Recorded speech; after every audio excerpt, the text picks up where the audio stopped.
Mesdames et messieurs, bonsoir.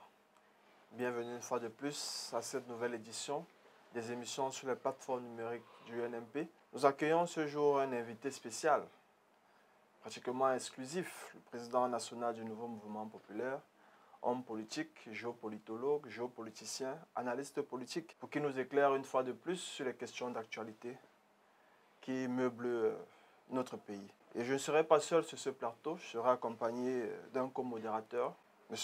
Edjengele Eugène, avec lequel nous ferons le tour de cette émission, en présence de notre illustre invité. Mais avant toute chose, nous voulons accorder nos civilités au président. Monsieur le Président, bonjour. Bonjour mon cher Jules et à ton co-modérateur. Bon, ça devient des rendez-vous, hein, nos échanges. C'est une bonne chose. Nous voyons de plus en plus se constituer, s'affirmer une famille interactive. Interactivité basée sur des sujets d'intérêt national, d'intérêt mondial, d'intérêt stratégique et géopolitique. C'est l'ambition de notre parti. C'est un peu le but de la démarche. C'est articuler le changement du monde et le changement interne au Cameroun. En relation évidemment avec le changement au niveau de notre continent. C'est une démarche extrêmement nouvelle, exigeante. Nous avons l'ambition d'être à la hauteur et cette plateforme-ci devrait servir à cela, avec le concours de tous ceux abonnés, tous ceux qui s'y intéressent, évidemment. Donc merci pour ce rendez-vous qui, je le crois, va satisfaire nos affidés, parlons comme ça. C'est nous que vous remercions, Monsieur le Président. C'est tout à notre honneur de vous accueillir une fois de plus sur cette plateforme qui est très très montante. Nous ne datons pas de longtemps, mais quand nous regardons le nombre de personnes qui s'abonnent, qui sont intéressées par ce que nous faisons, c'est très très encourageant pour un début. Nous allons entrer dans le vif du sujet, notamment les fondements de l'État du Cameroun. Mais avant toute chose, je voudrais présenter mon co-modérateur, M. Edjengele. I am not alone in this platform. Mr. Edjengele, you have the floor. Thank you, Mr. Buyamuso Constant. I'm also happy to meet you in this edition of our numerical platform of the New Popular Movement. Ladies and gentlemen, it is the edition, as he said, it is the foundation of Cameroon, and we are in the presence of the president of the New Popular Movement, President Barakani. Thank you so much again. Stay tuned for this edition. Thank you, Mr. Edjengele. On ne comprend rien à ce qui se passe au Cameroun en matière de politique partisane et gouvernementale si l'on base sa pensée sur le présentisme. Le bruit autour des soi-disant faits, si sacrés serait-il, qu'il suffirait alors de les aligner les uns après les autres et puis se livrer à des commentateurs dénonciateurs, acerbes les uns après les autres. Bref, il faut à partir des faits critiquer sévèrement le régime ou le défendre quand on ne l'encense pas. Et si l'on veut se convaincre du sérieux de sa jactance, il suffit de rechercher la caution d'un expert ou d'un spécialiste qui viendrait apporter l'onction scientifique ou savante indispensable pour que la critique, la défense ou l'encensement soient recevables comme étant pertinentes. Et le tout est joué. On a affaire à des réflexions politiques. Et c'est donc à partir de celles-ci qu'on devrait dire le vrai sur ce qu'est et sera la politique au Cameroun. Et lorsque nos certitudes sont rattrapées par la réalité, on se lance dans une fuite en avant, on persiste dans ses positions et désormais, l'effort consistera à collecter les faits. Il n'en existera toujours pour conforter nos positions. On finira par appeler celles-ci des convictions. On sera prêt à mourir pour elles. Au Cameroun, la réflexion spontanée, instantanée, inspirée des faits présents, tient lieu de réflexion politique. Ce n'est pas parce qu'un fait se produit à l'instant présent qu'il n'a pas d'antécédent, qu'on n'est pas en face d'une répétition. Il se peut qu'il y ait des contemporains qui aient déjà vécu le fait en question et donc disposent d'une expérience du fait concerné. Un fait peut être nouveau il peut être aussi ancien. Il sera nouveau pour quelqu'un, mais participera d'une répétition, d'un déjà vu pour quelqu'un d'autre. Voulons-nous par là dire que les faits se succèdent pour mieux se répéter? Pas du tout. Nous voulons simplement dire que les faits présents ont un passé, ils auront un futur. Ils ont une mémoire, une histoire, ils sont vivants, sinon on a affaire à des faits morts.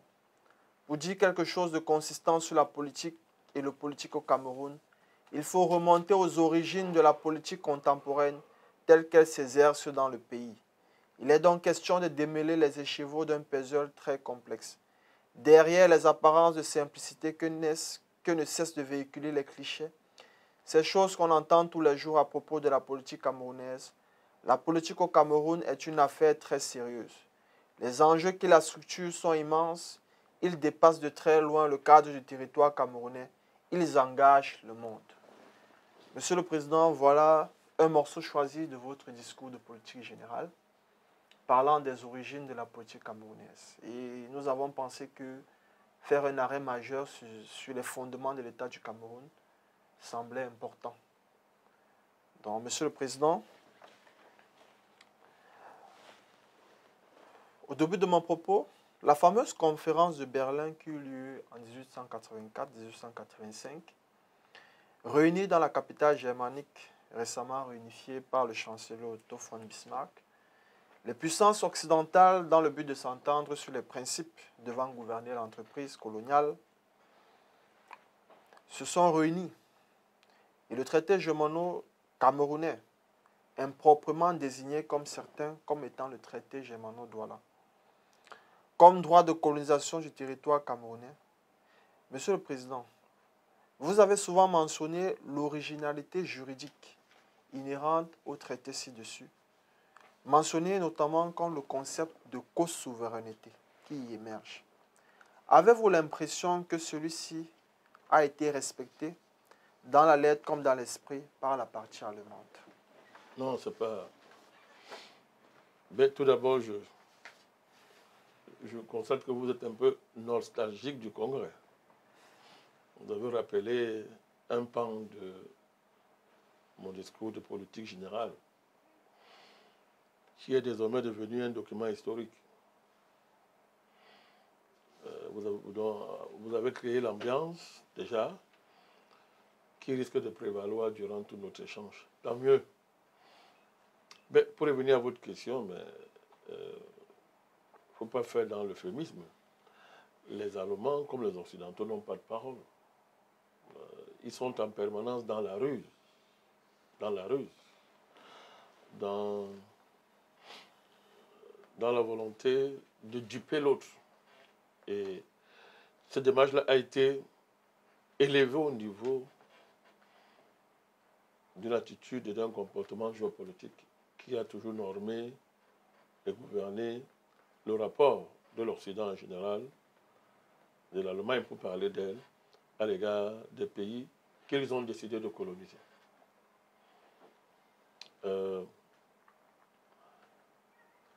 Dans l'histoire des relations entre les peuples, le traité germano-douala occupe une place extrêmement importante.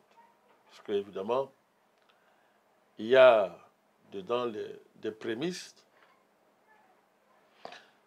de la construction d'une véritable communauté internationale, d'un véritable rapport international entre des peuples différents, à tout point de vue. Il y a dans ce traité les prémices et les fondements de ce qu'on pourrait appeler le partage de souveraineté, mais librement consenti, à partir de circonstances historiques et d'une conjoncture historique particulière. Et évidemment, ça part d'une analyse, d'un rapport à l'autre de manière fondamentale, d'un rapport à un autre peuple, sur la base d'une interprétation rigoureuse et sage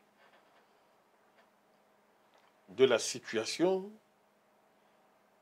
d'une des parties, en l'occurrence les Douala, présentés par leur chef, qui ont bien analysé la conjoncture internationale de leur point de vue. Sur la base de l'économie de ces peuples-là, de leur histoire, de la façon dont ils se projetaient à l'époque dans l'histoire. C'est pour ça que les peuples Douala ont été cherchés, creusés dans leur intelligence, dans leur sagesse, pour proposer aux Allemands ce traité. Et il est clair qu'il s'agit là d'une première dans l'histoire, co-souveraineté. C'est-à-dire on partage la souveraineté. Les Allemands l'ont signé et en fait, ils l'ont transformé en facto comme étant un droit qui les autorise à venir coloniser, n'est-ce pas, les peuples savoirs et à partir de là, le Cameroun. Il s'en est suivi une grande résistance, l'une des plus grandes résistances que les peuples lui ont opposées à une aventure coloniale et qui va coûter très cher à l'Allemagne et qui va déboucher sur une guerre de pacification qui fera couler beaucoup de sang. L'Allemagne va remporter cette guerre-là. Si elle a d'ailleurs remporté un jour, elle va remporter la bataille pour perdre la guerre. Et ça avait été prophétisé par l'une des figures de cette résistance, Douala Mangabel. Donc, on est en face d'un crime historique, d'une trahison, et d'une incapacité à respecter sa parole, dans le sens d'une équité politico-juridique imposée par la sagesse, la vigilance et la hauteur d'un peuple quant à sa capacité à interpréter ses intérêts historiques, ses intérêts nationaux. Et là, c'est un crime très grave, parce qu'une fois de plus, ça va ouvrir la porte à un drame, un terrible quiproquo historique, juridique, qui jusqu'à aujourd'hui continue à impacter très, très négativement l'évolution du Cameroun et des relations internationales. Thank you, Mr. President Banakani. We know you're very faithful to our invitation. That is why today you answer present to this new edition. Just to refresh a historical action that happened in Douala here was the 3rd National Congress of the New Popular Movement, where in your general policy speech you said that Cameroon has never been colonized. And the history of 1952 of the UPC by his Secretary General, Omniobe, on the stumble of the UN, he said that at the end of the First World War, Cameroon found itself bound neither by a previous act of colonization nor by an act of protectorate. That he said that the agreement concluded with the Douala chief, the agreement between the Germans and the Douala chief, has been expired in 1913, which means that the end of the First World War, Mr. President, Cameroon was a free territory. But the question we ask ourselves, Mr. President, how come that a free territory at the end of the First World War was considered a new, I can say, was considered as a joint administration that they used to call the condominium, the British and French administration? I would like to, if I can permit myself, to ask you to give us your reading on how called that it happened that a territory that was a free was bound under a logic of government of condominium. So I would like to know, Mr. President, the legal logic of that a free territory was governed in 1916 precisely under British and France, under the condominium administration. There is no legality there, no legality beyond this action. non-légalité. L'acte de... Le traité Germano-Douala, on peut le dire, est l'acte fondateur de l'histoire politique de notre pays. Est l'acte inaugurateur de l'histoire politique du Cameroun. C'est-à-dire, je veux dire, histoire politique moderne, parlons comme ça. Je répète ça. Hein. Le traité Germano-Douala est l'acte inaugurateur de la politique moderne au Cameroun. Et de ce point de vue-là, il est historiquement très symbolique.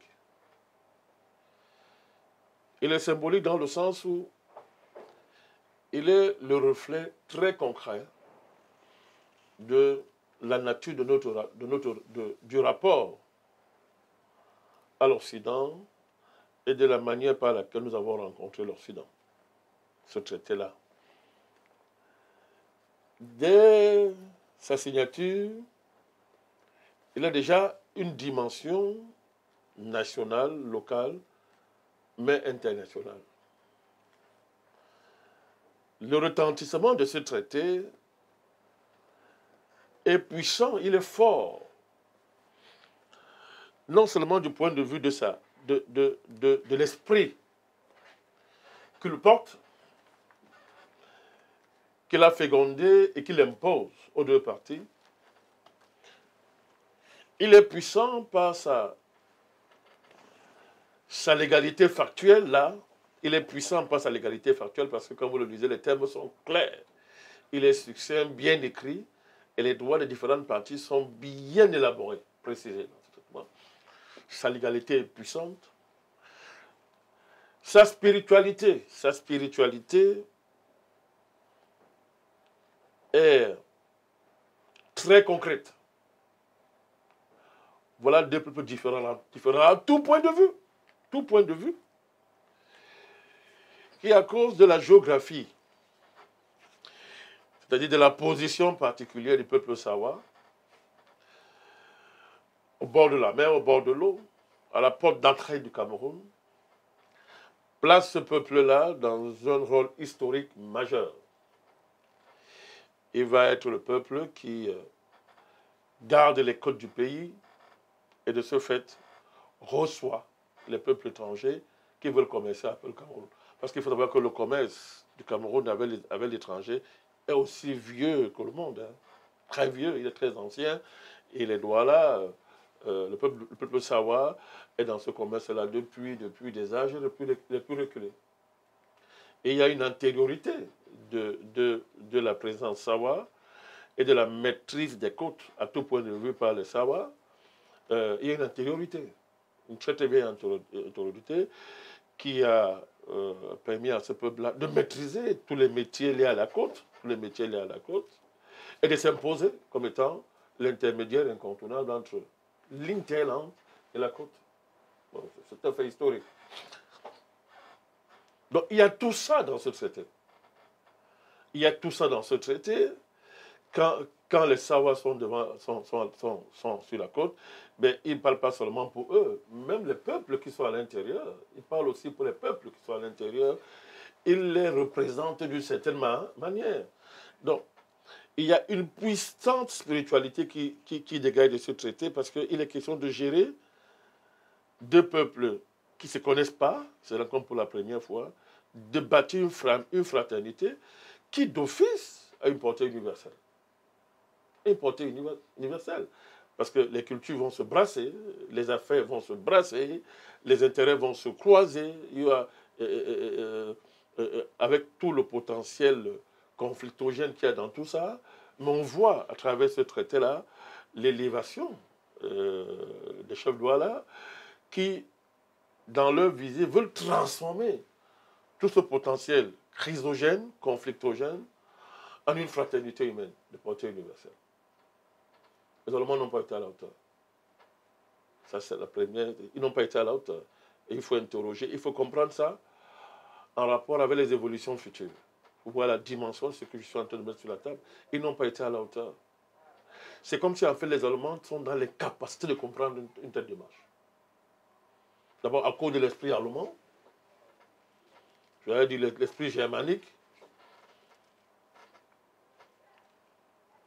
Ils ne sont pas dans la capacité de comprendre que un peuple soit très tôt ouvert à l'universalité, ouvert au monde. Ils ne comprennent pas. Pendant que les chefs savants sont sincères, les Allemands rusent. Dès la signature du traité, ils sont déjà dans la ruse. Et ils vont transformer ça, je l'ai déjà dit, je vous répète à dessein, en un droit à coloniser le Cameroun. Ce qui est un crime absolu. J'ai dit qu'il y a eu une résistance extraordinaire. Mangabel et les autres sont entrés dans l'histoire pour ça. On ne cédera pas nos terres, on ne cède pas on ne cédera sur rien. Je pense que l'esprit du Djemeya est né à ce moment-là. L'esprit de Djemeya. On donne sa vie pour la cause juste. On est là dans les fondations du patriotisme camerounais, de cette intransigeance quant à ce qu'on ne cède pas à l'étranger, ce qui nous est essentiel, et qu'on donne sa vie, on verse son sang pour la patrie. Nous sommes dans la fondation du nationalisme camerounais. Là, il est né là. De manière fondamentale, il est né là. Donc, les dimensions de ce traité-là sont extraordinaires. Donc, vous posez la question sur le condominium franco-anglais, mais il n'a aucun fondement juridique. Il n'a aucun fondement légal. On est dans un acte colonial pur et simple. On est devant un acte de banditisme historique, basé sur la force purement et simple, et une interprétation abracadabrantesque d'un contexte où la Société des Nations, évidemment, comme l'ONU, qui va la remplacer, a déjà failli même avant de commencer à exister. L'Allemagne a perdu la guerre en rapport avec les prophéties et les prédictions des héros Douala, qui sont en fait des héros camerounais désormais. Ce sont des héros camerounais désormais. Mangabel a dit des choses avant sa mort. Tous ces gens ont parlé, ils ont parlé, Mangabel a parlé, ils ont parlé. Et ce qu'ils ont dit, c'est réaliste. L'Allemagne a perdu la guerre et elle a perdu le Cameroun. L'Allemagne ne s'en remet pas jusqu'à aujourd'hui. Tout à l'heure, je parlais de la puissance spirituelle de ce traité. L'Allemagne ne s'en remet pas jusqu'à aujourd'hui. Donc, ayant perdu la guerre, le Cameroun est libre. Oumyobé a raison. Et là, vous me permettez de m'arrêter sur la continuité historique, spirituelle, intellectuelle du patriotisme et du nationalisme camerounais. Oumyobé, c'est l'héritier du traité germano-douala. C'est l'héritier.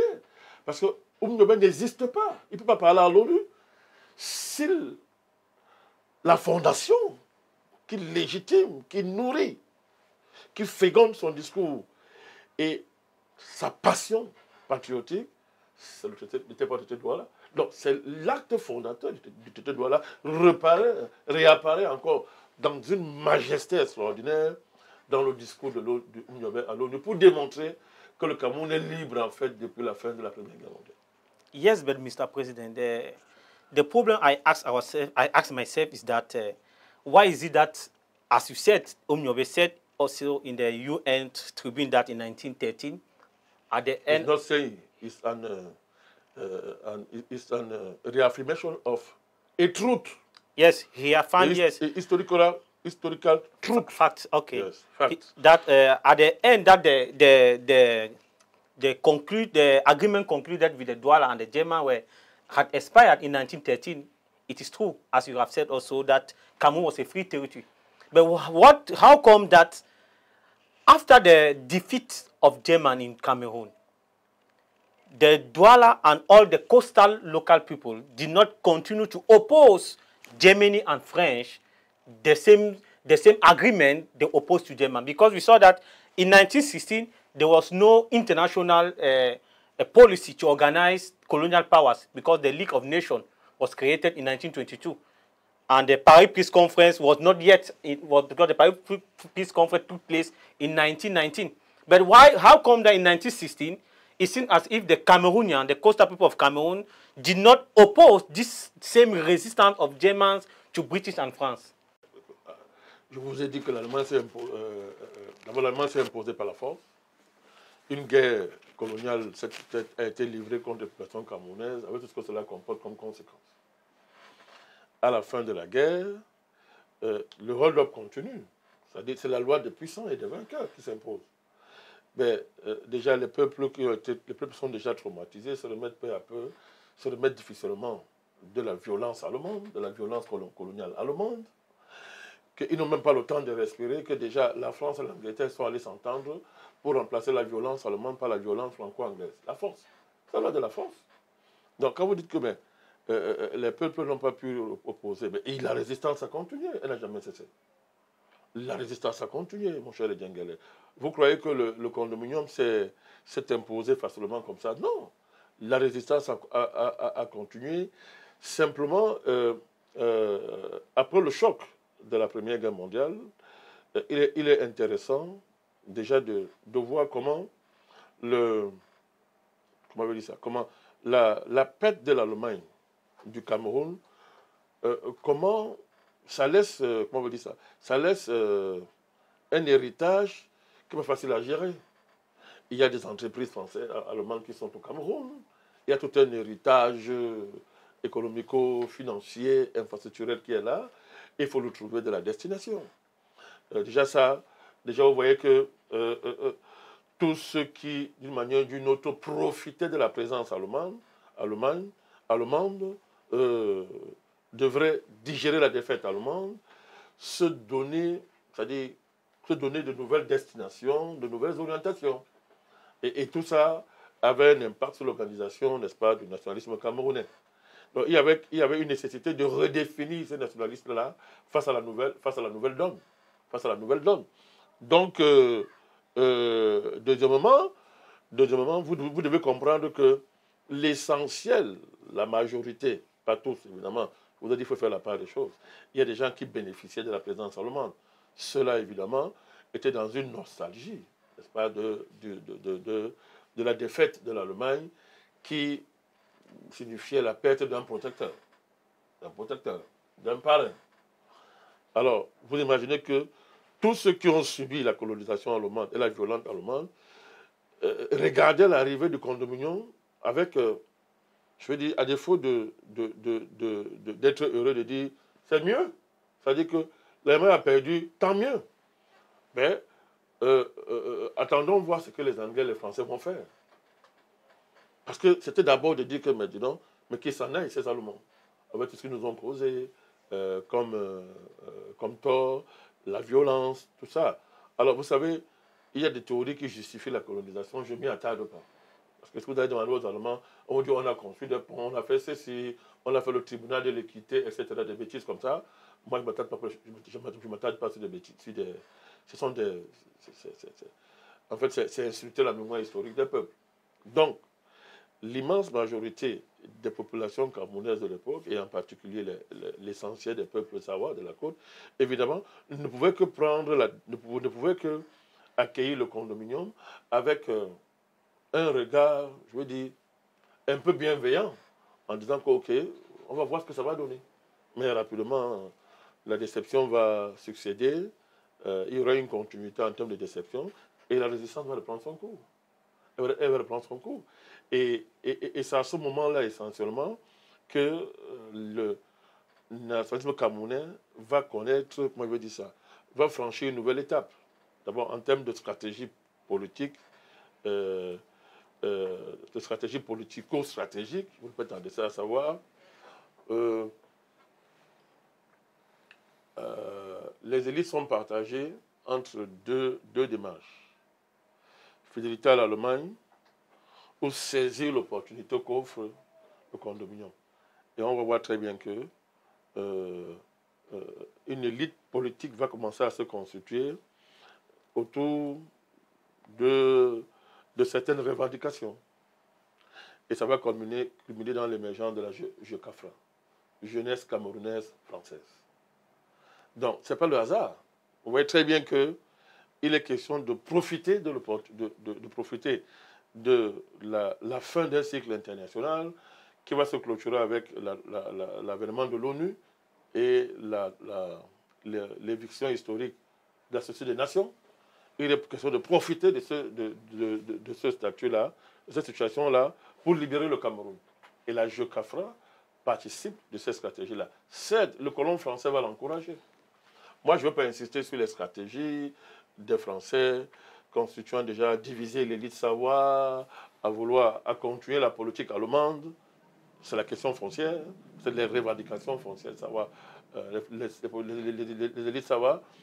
Ils s'imaginaient que la France serait honnête de rétablir la vérité sur le conflit foncier. Mais la France va continuer dans cette dynamique-là, mais en essayant plutôt d'opposer, de diviser les élites. Or, cette revendication au niveau ces revendications historiques des peuples de la côte vont, n'est-ce pas, servir de base, de matrice à l'élargissement progressif des revendications pour les élever au niveau d'une dimension nationale. Indépendance. Ça commence là, l'idée d'indépendance. Réaffirmer le statut du Cameroun, la réaffirmation du statut du Cameroun. On n'est pas une colonie. Reprendre les acquis de la Société des Nations pour opposer ça, n'est-ce pas, aux nouveaux occupants. Et leur rappeler que mais, vous ne pouvez pas nous traiter comme une colonie, nous sommes un État libre. Donc voilà la matrice, les matrices basiques de ce nationalisme camerounais qui, après la défaite de l'Allemagne, se retrouve dans une réorganisation, n'est-ce pas, au niveau de sa légitimation en termes idéologiques, au niveau de sa structuration, n'est-ce pas, organisationnelle, et en termes d'élite de personnes, nouvelle génération qui émergent. Et la JECAFRA va être, à partir des années, je crois, 36, va être au cœur de cette réorganisation, de cette réaffirmation. Mais la même intransigeance continue sur le statut libre du territoire et du pays. La réaffirmation de cette liberté et essayer de fusionner toutes les revendications, n'est-ce pas, des peuples du pays dans la grande idée de l'indépendance. Monsieur le Président, vous faites une analyse très pertinente de les différents régimes successifs au Cameroun, les régimes internationaux que le Cameroun a subis depuis l'avènement du traité Germano-Douala, la perte de l'Allemagne lors de la Première Guerre mondiale et l'impact que ça a eu sur le mouvement nationaliste camerounais. Monsieur le Président, vous avez touché un pan et j'aimerais m'apaisantir dessus. Vous avez dit le mouvement, le condominium, les élites à l'époque avaient deux choix. Soit de saisir l'opportunité que le condominium leur offrait, soit de donner fidélité à la France, jurer fidélité à l'Allemagne plutôt. Mais Monsieur le Président, est-ce que les régimes internationaux qui se sont succédés au Cameroun ne sont-ils pas le signe que le problème national camerounais est devenu un problème mondial pour les institutions internationales? Il n'est pas devenu, il est. Je vous ai parlé de toute la dimension du traité de Douala qui oppose à l'Allemagne. N'oubliez pas que déjà avant ça, les peuples de la côte traitaient avec les Anglais. Ils ont rencontré, je vous ai dit, tous les colonialismes occidentaux sont passés par le Cameroun. Tout, depuis la colonisation portugaise jusqu'à les Hollandais sont passés, les Espagnols, etc. Tous sont passés par le Cameroun.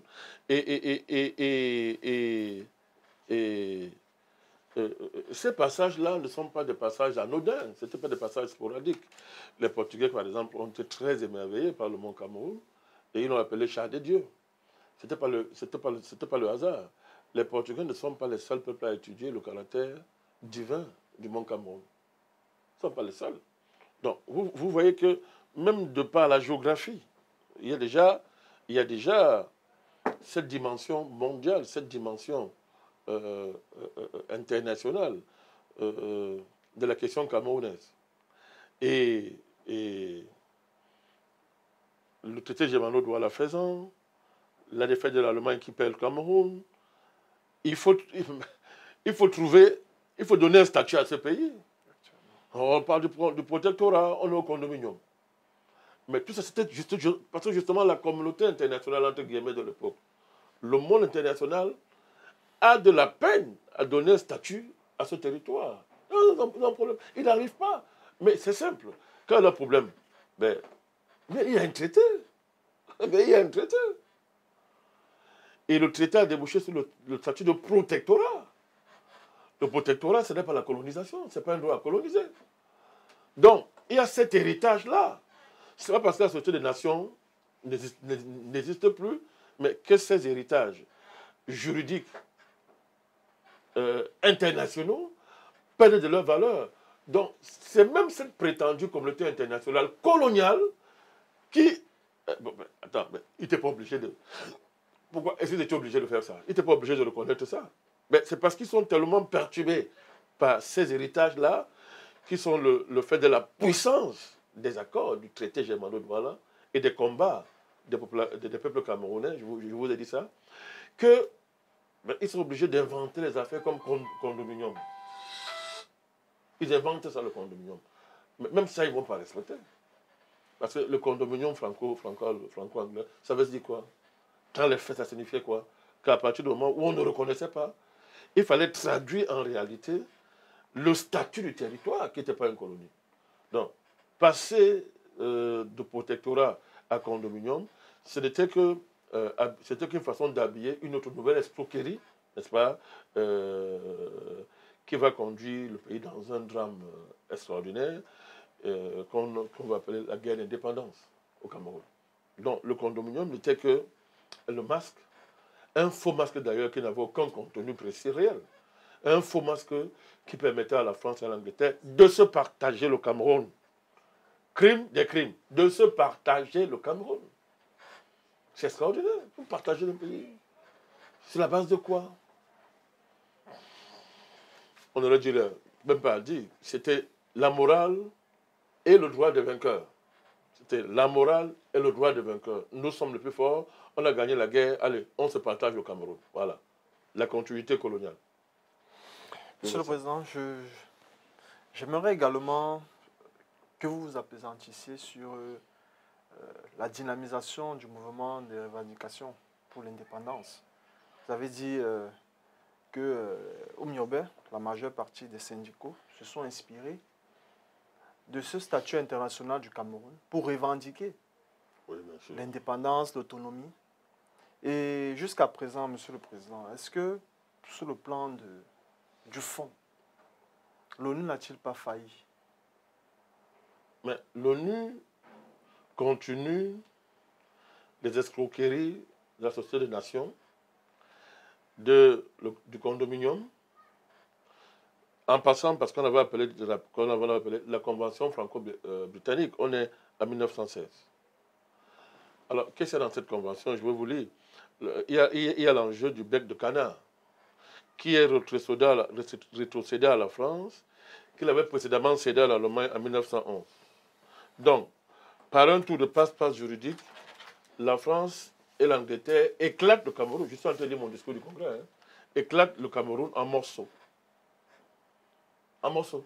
Donc, vous voyez comment, je vous dis, il y a une continuité de la négation d'abord des traités, de la négation du statut juridique du Cameroun. Je le dis encore, c'est un protectorat.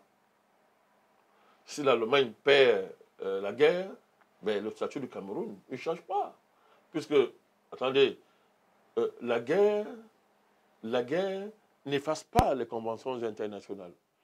La guerre n'annule pas les traités que les gens ont signés. En tout cas, un traité engage deux parties.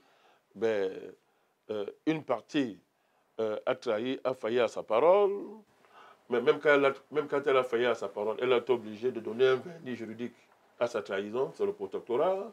Et quand l'Allemagne perd la guerre, ben, le Cameroun se retrouve, lui, avec un document, avec un statut qui est reconnu par la communauté internationale dès l'époque coloniale, de l'époque. Donc, déjà, vous voyez comment les combines commencent. Une convention franco-britannique de 1916 remplace le protectorat. On ne sait pas sur quelle base. On ne sait pas sur quelle base. Et on commence à se rétrocéder mutuellement le territoire, on le partage, on l'éclate, pas des tours de passe-passe, n'est-ce pas? Et par la suite, dans la même logique que l'Allemagne, n'est-ce pas, la France a décidé de transformer les régimes de mandat. C'est-à-dire 1919, 1945, ensuite les régimes de tutelle 1946, 1960, 61, en régime de colonisation de fait. C'est-à-dire que derrière tous les habillages juridiques, les pays occidentaux, les colons et les colonialismes qui se sont succédés sur la côte camerounaise n'avaient qu'une ambition, coloniser le territoire. Le coloniser. Mais comme ces colonialismes ont toujours trouvé en face de la résistance, n'est-ce pas, ils étaient obligés, malgré eux, de ne serait-ce que accepter, n'est-ce pas, pour la façade, la réalité du statut de ce territoire. C'est toutes ces pérégrinations juridiques, n'est-ce pas, et politico-juridiques, où la violence coloniale de facto se sert d'une façade juridique pour continuer la colonisation. C'est ça le drame camerounais. Et transformer un territoire qui n'a jamais été une colonie en une colonie. Le discours de Oumyobé est clair. C'est d'une limpidité extraordinaire sur la question. Et les patriotes camerounais vont être constants. Depuis les héros Sawa, les patriotes camerounais d'origine Sawa, c'est une constance de rappeler au monde le statut du Cameroun. Ce n'est pas une colonie. Il n'a jamais été une colonie. Ce pays a décidé de s'ouvrir au monde. C'est un pays qui a l'universalité collée à sa cheville. C'est ce qu'ont démontré les patriotes, les Sawa, les chefs Sawa, et les Oumyobé, et tous les patriotes camerounais qui vont se succéder dans les différentes phases du combat de libération de notre pays. Donc l'ONU n'a fait que continuer le travail de son prédécesseur, Société des Nations, et évidemment a couvert le jeu des puissances coloniales, la France et l'Angleterre, dans le partage du Cameroun, dans les différentes phases d'amputation du territoire, comme ça, c'est une base purement coloniale, jusqu'à la guerre d'indépendance que la France va imposer au peuple camerounais. Mr. President. En fait, c'est ça, les régimes de mandat, c'est ça, les régimes de tutelle. Mr. President, thank you again for this brilliant analysis. But with your excuse, you know we are talking about the foundation of Cameroon, and I would like to insist of the role played by the UPC. Mr. President, what will you have been, according to you, Mr. President, what will you have been say or analyzed in the present foundation of Cameroon, in the state of Cameroon of now, if the UPC had not been banned in 1955? In other words, do you believe that UPC in clandestinity has influenced at whatever level the foundation of the state of Cameroon? Premièrement, vous me permettrez de revenir et d'insister sur les statuts successifs du Cameroun au niveau international, de bien comprendre cette affaire. Ça permet de bien comprendre, votre question, les fondations de l'État du Cameroun. Et deuxièmement, l'action des patriotes camerounais, depuis les héros Sawa jusqu'à la maturation de ce nationalisme-là dans le cadre de l'UPC. C'est le même combat. Lorsque nous parlons de chef Douala, il faut que les gens comprennent que c'est le même combat, parce qu'il y a une tendance à régionaliser et à tribaliser le patriotisme. Et nous, il faut rappeler que la tribalisation du patriotisme n'a aucun fondement historique. Parce que je vous l'ai dit tout à l'heure que les chefs Douala représentaient le Cameroun, parce qu'ils représentaient aussi les peuples de l'Interland. Ils représentaient, ils assuraient le pont, l'intermédiation. D'ailleurs, je vous apprends pas que déjà à l'époque, il y avait un port. À l'époque des chefs Douala, c'était le port, il y avait un port. Il y avait une monnaie. Le clou, ce n'est pas une vue de l'esprit, c'est une monnaie qui avait sa valeur, qui avait une valeur internationale reconnue, et qui assurait les transactions entre les chefs douala et les commerçants allemands. C'était pareil avec les Anglais. Donc c'était un port reconnu. Hein. Donc, vous devez voir très bien qu'un port, ce sont les marchandises qui viennent de l'Interland, n'est-ce pas, qui sont stockées, n'est-ce pas, qui sont gérées, qui subissent le connaissement.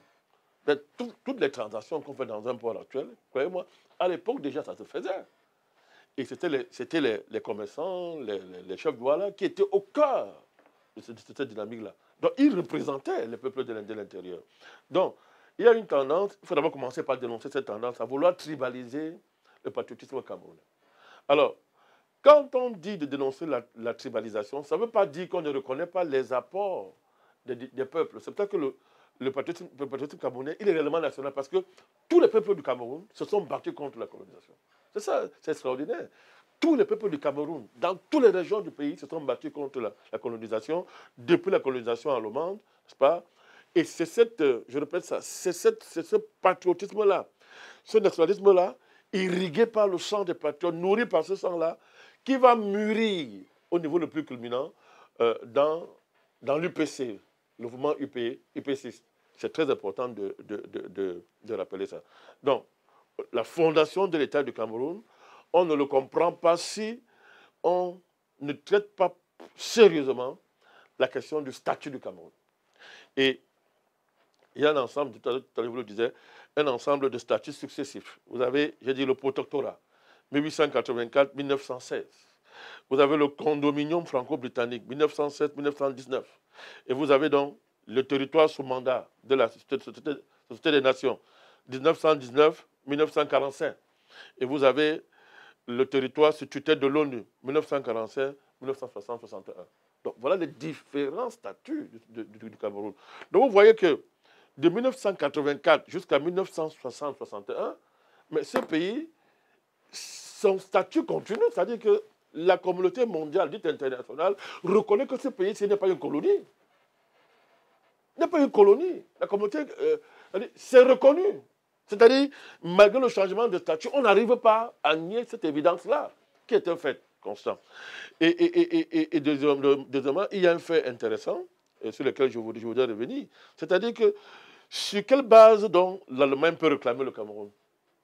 Pourquoi l'Allemagne s'est mise à réclamer le Cameroun? Parce que les gens l'oublient, quand l'Allemagne perd la guerre, elle lance une campagne internationale puissante pour revendiquer, c'est extraordinaire, pour réclamer le Cameroun. C'est sur quelle base que l'Allemagne le fait? C'est sur quelle base? Ça ne peut être que sur la base du protectorat. Donc, le protectorat lui-même, qui est la conséquence directe du traité germano-douala. Why the protectorate was not a colonized act? Donc l'Allemagne, c'est une bataille. Je vous dis que jusqu'à aujourd'hui, l'Allemagne n'a jamais renoncé. Je vous dis ça, hein? Ne vous fiez pas aux apparences. Ce contentieux, il est là. Ça parce que l'État camerounais actuel, qui assume un héritage sur lequel d'ailleurs nous reviendrons certainement, gère cette affaire à sa manière. Mais c'est là. C'est là. L'Allemagne réclame le pays. Alors, on demande aux Allemands, vous réclamez quoi? Vous réclamez quoi? Une colonie? C'est pas possible. Qu'est-ce que vous réclamez? Donc, il est important de rappeler ça. Donc, la fondation camerounaise, elle est là, d'État Cameroun, elle est là. Sa fondation, c'est fondamentalement d'abord le comportement des peuples camerounais, leur démarche historique à l'égard, du fait colonial, de la rencontre avec l'étranger, de la rencontre du monde. Dans quelle perspective les Camerounais rencontrent le monde? Eh bien, la perspective est attestée par le traité germano-douala, sur lequel je ne reviens pas. Tout à l'heure, j'ai rappelé ses enjeux, sa dimension spirituelle, sa dimension juridique, son internationalité, son universalité. Je parle du traité germano-douala. Universalité même qui a une dimension anthropologique, dans le sens que quand vous lisez le traité, vous voyez le niveau de compréhension des enjeux internationaux que déjà le chef Douala avait. Extraordinaire. Quand Oumniobé va reprendre de manière extraordinaire dans différents discours à l'ONU, il est extraordinaire que les juristes camerounais, je suis désolé, les juristes camerounais et les internationalistes camerounais n'aient pas fait des recherches sur les discours de Oumniobé et même sur ces traités pour leur donner la dimension universelle et fondatrice, je répète, en termes du droit international. Parce que quand on parle du droit international, qu'est-ce qu'on fait? C'est le droit des vainqueurs occidentaux. C'est-à-dire c'est la codification des différentes juridisations des victoires occidentales par la violence, on connaît ça. Mais qu'est-ce qu'on fait de l'apport, par exemple, des chefs Sawa? Ce document-là, est-ce qu'on l'a sérieusement travaillé sur le plan juridique? Est-ce que sa valeur juridique, sa valeur internationale est suffisamment mise en... est suffisamment... comment on dit ça? Mise à jour par nos juristes. So, Mr. President, you have affirming that... Y compris, je vous dis, cette question des différents statuts du Cameroun. La chape de plomb qui pèse sur la valeur et la signification historique, constitutionnelle, je le dis encore, et juridique, internationale, c'est-à-dire que qui pèse sur ce contentieux-là, n'est que le reflet de la situation politique et historique de notre pays, qui n'est pas encore libre. Et il ne le sera pas tant que ça ne sera pas réglé. Donc, fondation du Cameroun, voilà la fondation du Cameroun. Le Cameroun est né comme ça. La radicale volonté des peuples de rencontrer l'universel, de s'ouvrir à l'universalité. Mais sans céder sur les intérêts nationaux. Ils ne sont pas négociables. Le Cameroun rencontre l'international pour faire prospérer ses intérêts nationaux, pour développer les intérêts nationaux à la dimension de ce que l'universalité nous offre. Le Cameroun n'a pas rencontré l'international pour devenir colonie, mes chers modérateurs. Je répète ça, pas pour devenir une colonie. Et nous l'avons affirmé face aux Allemands, en versant le sang, par une résistance la plus héroïque qui possible. Nous l'avons affirmé avec l'UPC. Et la résistance UPCiste est un patrimoine mondial désormais. Voilà la fondation de l'État camerounais. C'est sa base-là. Ce n'est pas l'héritage du colon français. Ce ne sont pas les destinées politiques, juridiques, économiques que le colon français, dernier colon, historiquement parlant, et le colon anglais nous ont donné, qui peuvent, comment on dit ça, qui peuvent rester comme étant la fondation de notre pays. Mais c'est ce qu'on vit. Et c'est ça le contentieux historique. Je ne dis pas contentieux. C'est ça le problème historique du Cameroun. C'est ça le problème national camerounais. Il est là. Et il ne faut pas rêver. Hein. On ne s'en sortira pas tant qu'on n'a pas réglé ça. Et les conséquences, quand on dit règlement, tout à l'heure on y reviendra. En termes de règlement, vous allez voir que quand on met la question sur la table, il est question de l'invention d'un nouveau Cameroun. Totalement. Et vous ne pouvez pas inventer un nouveau Cameroun sans inventer un nouveau monde. C'est le combat des panafricanistes. Et vous comprenez pourquoi les panafricanistes camerounais sont comme ils sont. Pourquoi nous sommes ce que nous sommes dans le combat panafricaniste et pourquoi nous parlons comme nous parlons. Et pourquoi nous problématisons les questions universelles, les questions mondiales en rapport avec le Cameroun et l'Afrique de la manière que nous faisons. C'est parce que voilà les fondations. Ça part d'ici. J'ai laissé de côté l'esclavage. Hein. Et même pendant l'esclavage, les Camerounais se sont distingués.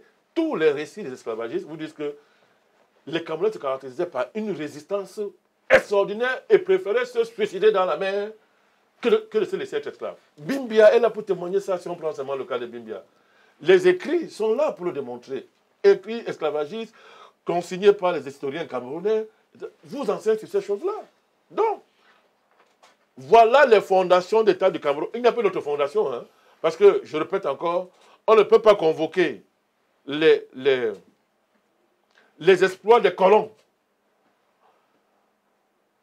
C'est-à-dire destruction de nos peuples, vol des terres, saccage des cultures, destruction des héritages. On ne peut pas faire de ça la fondation de notre pays. Aucun pragmatisme ne peut justifier ça. Je dis aucun pragmatisme ne peut justifier ça. Aucune sagesse ne peut justifier ça. La sagesse étant, certes, l'analyse rationnelle des rapports de force, mais on ne cède pas. On ne peut pas céder ça. Donc, voilà pourquoi j'ai dit dans mon discours que le Cameroun, il y a une différence entre le Cameroun mort et le Cameroun vivant dans mon discours. J'ai rappelé tout ça. Voilà pourquoi nous avons convoqué pendant le Congrès une espèce de méthodologie introductive pour comprendre le Cameroun et ses problèmes. Mais et c'est même ça qui sépare et fonde les frontières politiques au Cameroun. C'est ça qui sépare. Vous avez des forces politiques qui estiment qu'il faut oublier ça. J'ai appelé ça le présentisme. Il faut oublier tout ça. On ne parle pas de ça. Il ne faut pas énerver les Français. Il ne faut pas énerver la communauté internationale. Il ne faut pas soulever les vieux dossiers. C'est compliqué. Mais en même temps, plus on enterre ces dossiers, plus le Cameroun est menacé parce qu'on ne peut pas fonder une nation sur un tel niveau d'injustice. C'est impossible. Et nous sommes les continuateurs des chefs d'État qui ont signé. Continuateurs des épaissistes, de tous les résistants qui sont venus de tous les coins du Cameroun. Parce que le Cameroun est particulier. Hein. Tous les coins du Cameroun ont résisté. Il n'y a pas de peuple plus résistant qu'un autre au Cameroun. C'est ça. Les gens qui racontent les histoires, là, ils ne savent pas de quoi ils parlent. Tous les peuples du Cameroun, chacun a fait sa guerre. Et ensemble, on a fait la guerre. Pour faire émerger la nation camerounaise. Donc, et c'est tout ce qu'on a dit pendant le Congrès. Et c'est ça, mon cher Jules, la question, c'est ce que nous appelons l'internationalité du Cameroun. Il y a, ce n'est pas une querelle, le mot contentieux est petit. Mais je ne sais pas quel mot utiliser. C'est le problème, c'est un problème, ça va choquer certaines personnes, ce n'est pas le chauvinisme, mais je dis la vérité. Je ne suis pas chauvin, moi. Nous ne sommes pas chauvins, c'est connu. Mais la question de l'internationalité du Cameroun est au cœur des relations internationales. Bon, je ne vais pas envie d'entrer dans la géospiritualité, mais c'est au cœur. Et ça se voit. Dès que vous savez la question du Cameroun, l'Allemagne, la France, l'Angleterre, la Société des Nations, l'ONU, et dans sa composition actuelle, avec son Conseil de sécurité, et la tête de Washington apparaît immédiatement. Et tout ce qui va avec ça, et tous les annexes de ces gens-là, le Fonds monétaire international, la Banque mondiale, etc. Vous savez, le président Cameroun a l'habitude de dire que le Cameroun est une pupille des Nations Unies. Bon, c'est une façon de parler, c'est son style à lui, c'est une façon de parler.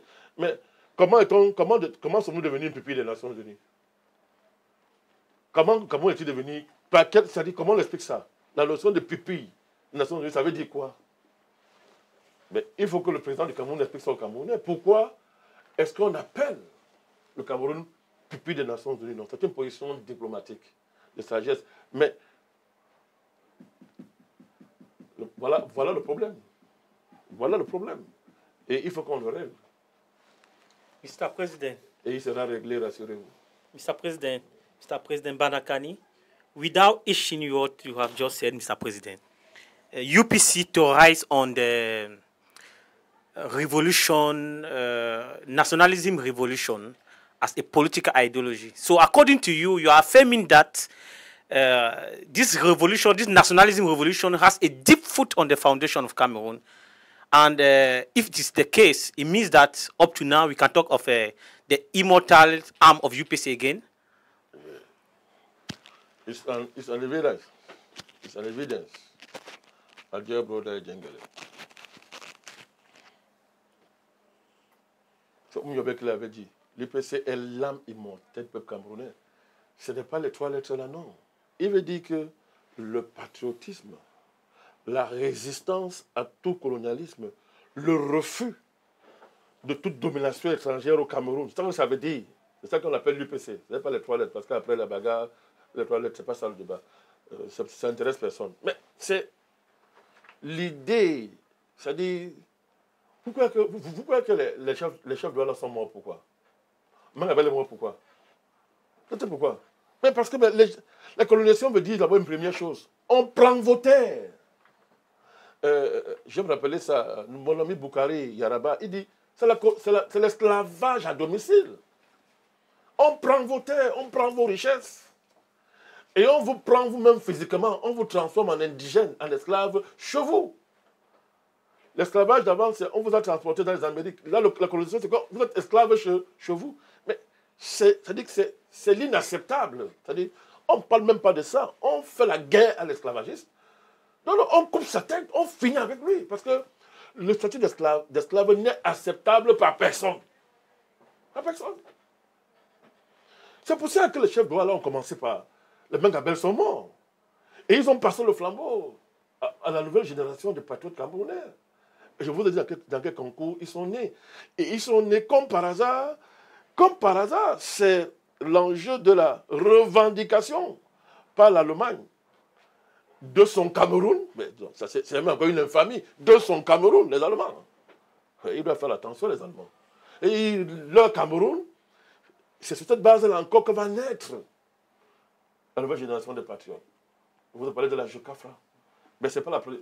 Il y a des organisations qui sont même avant, qui étaient la continuité des revendications historiques du peuple camerounais, né avec le traité germano-douala.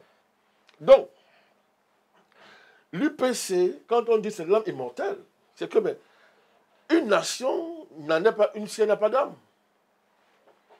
Et c'est l'âme d'une nation qui l'a fait. Ce ne sont pas les institutions, Edjangele et Jules. Ce ne sont pas les institutions. Ce n'est pas un État qui se... Ce n'est pas un État dans sa corporéité, dans sa structure physique. Ce n'est pas ça qui fait une nation. Vous pouvez avoir un État et n'être pas une nation. Ce qui fait une nation, c'est l'âme. Et c'est cette âme-là qui doit jeter l'écosystème qui engendre l'État et toutes ces structures, qui engendrent la mentalité nationale, la personnalité nationale. C'est ça que Oumniobé parle, c'est ça qu'on appelle l'âme. Et il dit immortel parce que aucune force au monde ne peut venir à bout de ça. J'ai dit aucune force au monde. Aucune force au monde ne peut venir au bout de cette âme-là. C'est ce qu'il est en train de dire. Et c'est cette âme-là qui féconde, qui crée les cultures, c'est-à-dire les mécanismes existentiels. Que ce soit sur le plan culturel, sur le plan de la conservation anthropologique et généalogique, sur le plan du génie créatif, qui va se traduire par la production de savoirs utiles, créer des outils, fabriquer une économie, créer une société, fabriquer des finances, et faire de tout ça un tout qu'on appelle une nation, qu'on appelle un pays, qu'on appelle Cameroun. S'il n'y avait pas eu ce qui s'est passé là, qui de vous peut imaginer le Cameroun serait aujourd'hui? Vous pouvez imaginer le Cameroun serait aujourd'hui? C'est ce que l'UPC dit, l'UPC originel. C'est ce que dit. Ça aurait pu s'appeler autre chose, hein? Ça aurait été la même chose. C'est ce que l'UPC dit. C'est ce que l'UPC dit. Que ça là, c'est l'âme immortelle du peuple camerounais. Et nous rappelons ça aux Allemands, aux Français, à la communauté internationale, qui continue les crimes, les crimes de colonisation, cette barbarie qui continue à l'incarner. Nous leur rappelons ça que, faites attention, aucune force au monde ne peut venir à bout de cette âme-là. Et c'est cette âme-là qui est dans le panafricanisme renaissant. Et qui, une fois de plus, est encore face à la communauté internationale, autoproclamée, pour lui dire que vous ne pouvez pas. Vous voyez toutes les batailles qui sont en cours sur le continent africain, et vous comprenez pourquoi on est en première ligne. Comme on dit au quartier, c'est l'affaire là qui continue.